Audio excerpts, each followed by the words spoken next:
be this wide maybe, and then come in this way, see? Yeah. We can make a cardboard one out of that white wood. Right. Okay? Okay.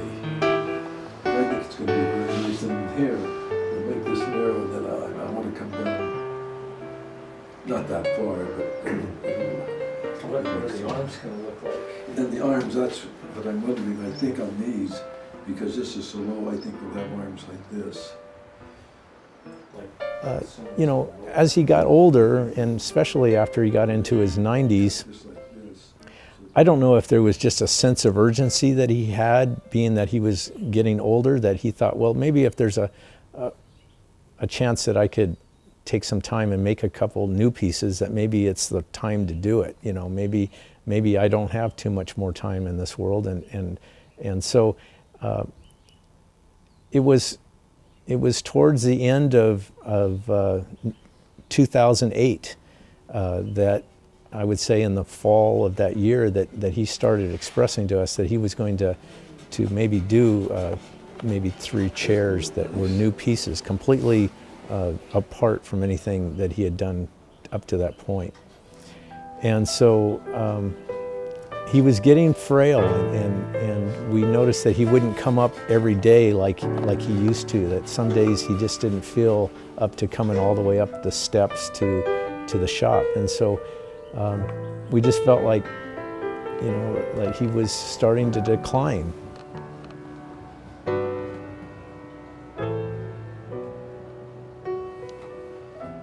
And it was like 2 pieces I need to do before I die. One of them was the chase, and the other one was a low back rocker. He started making them, and one day I'm coming over, and now Sam's 92 years old at this point. I came over for a visit, and I asked the guys where Sam was. He says he's in the studio. So I'm looking around, I see nobody in the studio, so I call out Sam. Sam, are you in here? And I hear this weak voice coming from the middle of the studio, so I walk to it. I'm going to start on another one right away,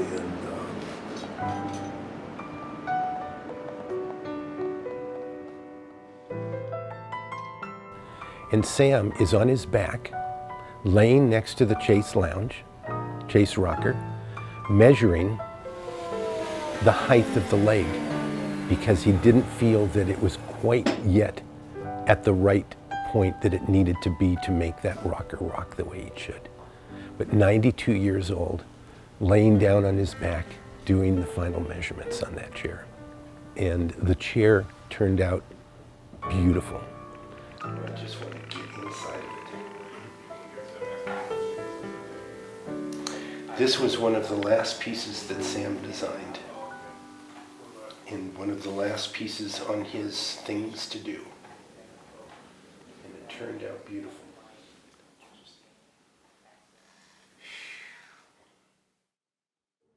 It was for a petite woman or something would be just right.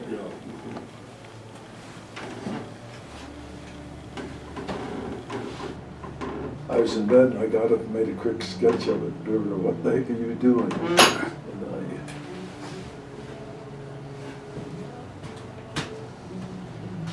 I think it's going to be a real nice little chair. There's something about, even if people don't know how to vocalize, or even if they are aware of it necessarily, consciously, when a maker has kind of control over an object from beginning to end, his hands are touching every line as he's smoothing and working it. There's something about that object that, not to be overly romantic about it, but there's something about that object that I think people are responding to with maybe not being totally aware of it. There's you know, you're working this material very consciously over time, and having control over every line and curve, and there's a bit of an essence to that object. It brings an essence to that object, I think, that people respond to when they see, touch, feel it. I mean, Sam was involved in producing a lot of pieces over and over again, but each one was unique in that he oversaw every detail.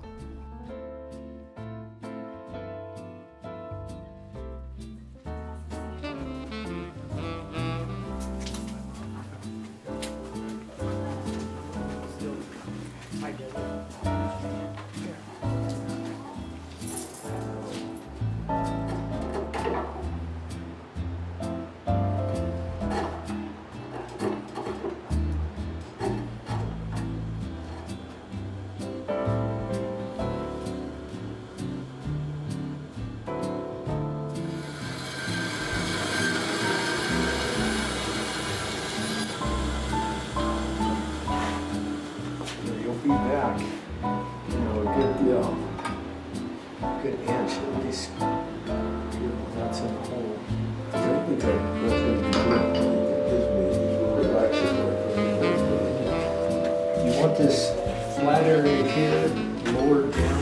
I think I'd make it down about here. We're gonna meet down by the stained glass door on the end, and we'll come back to this over and worry about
is the fact he had an impeccable sense of proportion.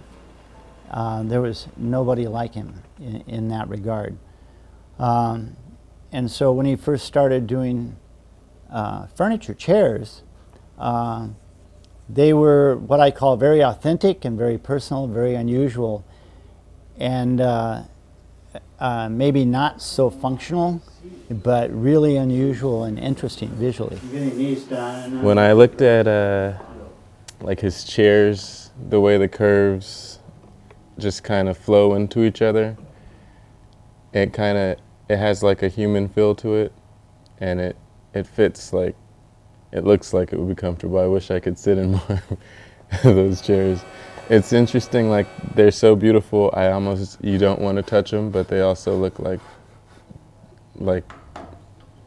that's what they're for. Like, they want you to sit in them or to be touched.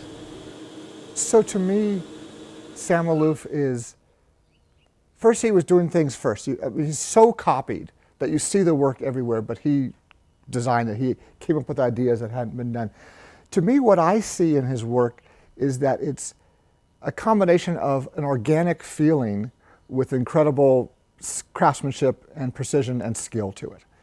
Oftentimes when you see the pieces with the natural edge tabletops, and even a finished piece, and the rocker is the obvious example where it has these curves and movement to it. But to me, it's very organic, but a lot of times the organic work isn't precise. But he had a combination of both.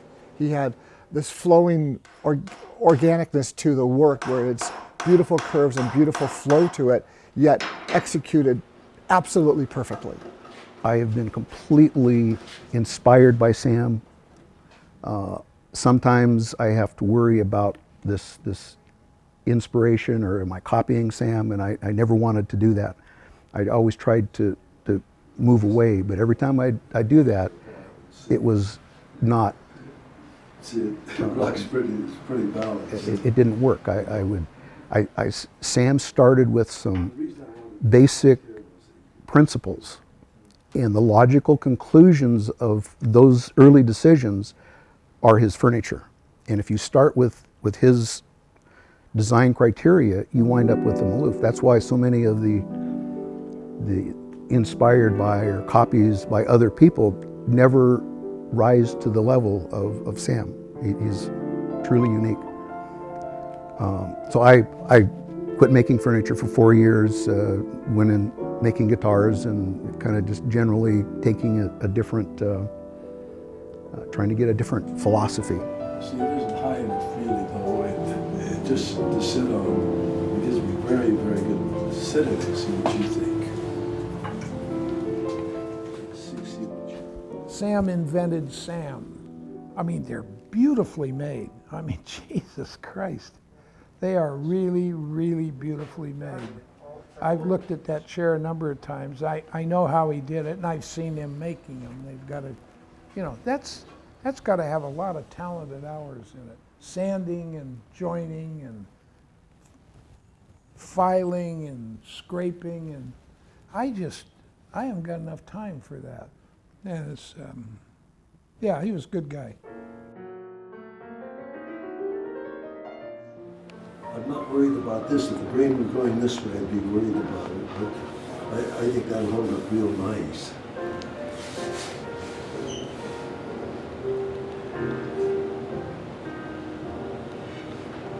She looks real nice.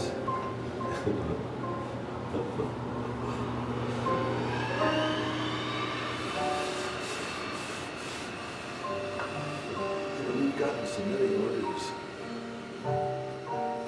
Pieces from Rockies, from Europe. These people that go here from Europe.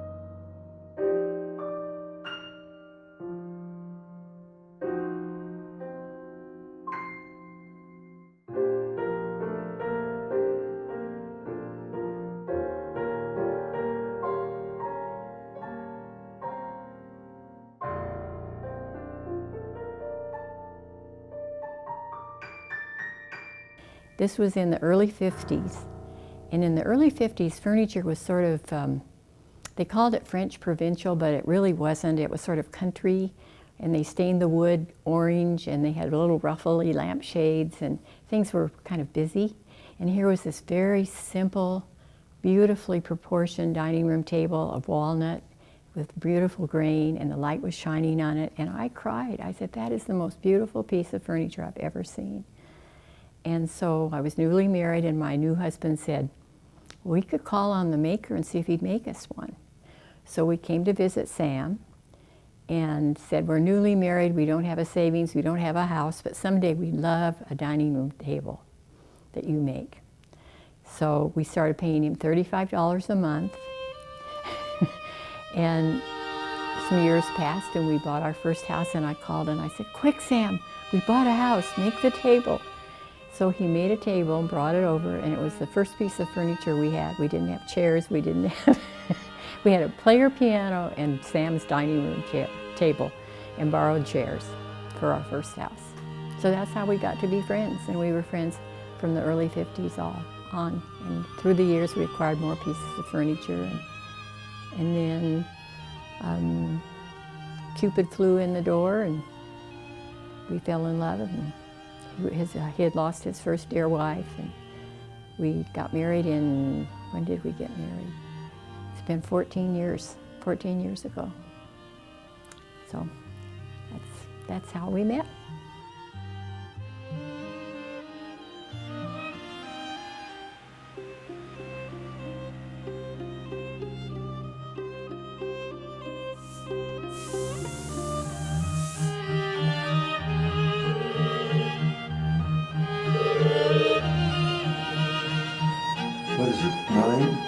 2009?